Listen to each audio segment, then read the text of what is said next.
تو قبر کے سوال جواب میں اور میدان محشر کے سوال جواب میں بڑا بنیادی سا فرق ہے۔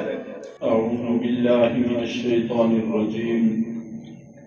بسم اللہ الرحمن الرحیم۔ وَيَوْمَ نَحْشُرُهُمْ جَمِيعًا، اور جس دن ہم ان سب کو جمع کریں گے، ثُمَّ نَقُولُ لِلَّذِينَ أَشْرَكُوا، پھر ہم کہیں گے ان لوگوں کو جو شرک کیا کرتے تھے، أَيْنَ شُرَكَاؤُكُمْ الَّذِينَ كُنْتُمْ تَزْعُمُونَ، تمہارے وہ شریک کہاں ہیں جن کو تم میرے ساتھ خدائی میں شریک گمان کیا کرتے تھے۔ ثُمَّ لَمْ تَكُنْ فِتْنَتُهُمْ، پھر نہیں ہوگا ان کا فتنہ، الا ان قالوا، سوائے اس کے کہ وہ کہیں گے، واللہ ربنا ما كنا مشرکین، اللہ کی قسم اے ہمارے رب، ہم شرک نہیں کیا کرتے تھے۔ کل کے درس میں عرض کیا تھا کہ اللہ رب العزت نے بیان کیا ہے کہ ہم ان کو جمع کریں گے، ثم لا کر بتایا کہ پھر ایک عرصہ دراز کے بعد ہم ان لوگوں سے سوال کریں گے۔ پھر ان لوگوں کے جواب کے پہلے بھی ثم کا لفظ ہے، ثم لم تکن، پھر وہ جواب دیں گے۔ تو اس سے یہ سمجھ میں آتا ہے کہ جمع کرنے کے بعد بھی ایک لمبا عرصہ میدان محشر میں ٹھہرنا ہوگا، اور اس کے لمبا عرصہ کے بعد پھر اللہ تعالیٰ مشرکین سے سوال کریں گے کہ جن کو تم میرے ساتھ شریک ٹھہرایا کرتے تھے وہ کہاں ہیں؟ تو یہ فوری جواب نہیں دیں گے، بلکہ گھبراہٹ کے عالم میں، پریشانی کے عالم میں جواب سوچتے رہیں گے، اور ایک عرصہ گزرنے کے بعد پھر وہ کہیں گے کہ اللہ کی قسم اے ہمارے پروردگار، ہم تو شرک کیا ہی نہیں کرتے تھے۔ تو اللہ کے سامنے صاف جھوٹ بول دیں گے۔ اس کی وضاحت سے پہلے یہاں پر لفظ فتنہ کا استعمال ہوا ہے، پھر نہیں ہوگا ان کا فتنہ۔ میں نے اس کا ترجمہ نہیں کیا تھا، اس لیے کہ اس کے ترجمے کے حوالے سے دو مفہوم یہاں پر ہو سکتے ہیں۔ فتنہ کا ایک معنی آزمائش اور امتحان بھی ہوتا ہے کہ پھر ان کا امتحان ہوگا، اور امتحان میں، آزمائش میں ان کا جواب یہ ہوگا کہ صاف جھوٹ بول دیں گے کہ اللہ کی قسم ہم تو شرک کیا ہی نہیں کرتے تھے۔ اور فتنہ کا ایک معنی فریفتہ ہونا، گرویدہ ہونا بھی ہوتا ہے کہ دنیا میں آپ جانتے ہیں کہ لوگ جن کی پوجا کرتے ہیں، ان کے بات مانتے ہیں، ان پر فریفتہ ہوتے ہیں، ان کے گرویدہ ہوتے ہیں، تو ان سے یہ کہا جائے گا کہ جن کے تم گرویدہ تھے، مال جان سب کچھ ان پر قربان کیا کرتے تھے، اب بتاؤ وہ کہاں ہیں؟ تمہیں نظر آ رہے ہیں؟ اب وہ تمہارے کسی کام آ سکتے ہیں؟ تو ظاہر ہے کہ دونوں صورتوں میں سے جون سا بھی معنی لیا جائے اپنی جگہ بالکل صحیح ہے، اور جواب ایک ہی ہوگا کہ ہم شرک نہیں کیا کرتے تھے۔ اللہ کے حضور میدان محشر میں آپ جانتے ہیں کہ بڑے ہولناک مناظر ہوں گے۔ اتنے ہولناک مناظروں کا مشاہدہ کرنے کے باوجود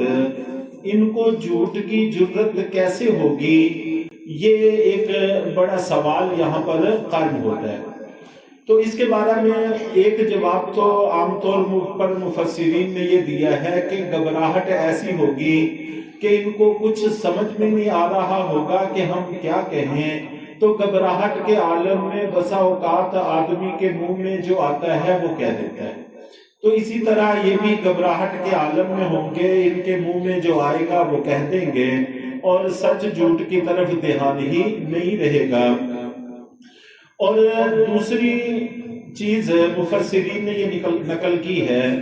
کہ اصل میں اللہ رب العزت از خود ان کو ڈھیل دیں گے، جرت دیں گے کہ اللہ کے سامنے جھوٹ بولے، تاکہ ان کا دنیا کا جھوٹ لوگوں کے سامنے کھل کر آ جائے۔ چنانچہ قرآن پاک میں دوسری جگہ پر موجود ہے فَيَحْلِفُونَ لَهُ كَمَا يَحْلِفُونَ لَكُمْ،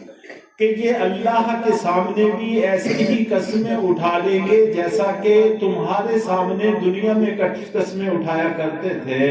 تو دنیا میں بھی جھوٹی قسمیں اٹھا لیتے تھے، تو اسی طرح آخرت میں جھوٹی قسمیں بھی اٹھانے میں ان کو کوئی تردد نہیں ہوگا۔ ان کی یہ کیفیت لوگوں کے سامنے واضح کرنے کے لیے اللہ ان کو مہلت دے دیں گے، قدرت دے دیں گے۔ چنانچہ سورہ یاسین کے اندر بڑی وضاحت سے یہ بات موجود ہے، اليوم نختم على افواههم وتكلمنا ايديهم وتشهد ارجلهم بما كانوا يكسبون، کہ جس وقت یہ جھوٹ بولیں گے تو پھر اللہ تعالیٰ ان کی زبانوں پر مہر لگا دیں گے، پھر ان کے اعضاء ان کے خلاف گواہی دیں گے، تو ان کو اندازہ ہوگا کہ یہ جو ہمارے اعضاء ہیں یہ تو در حقیقت اللہ کے خفیہ فوجی ہیں اور اللہ تعالیٰ کے خفیہ جاسوس ہیں۔ اور آپ جانتے ہیں کہ جنگوں میں، بڑے بڑے مارکوں میں اگر بڑے جرنیلوں کو یہ اندازہ ہو کہ ہر وقت ہر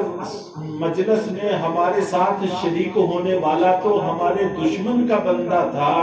تو ان پر کیا کیفیت گزرتی ہے،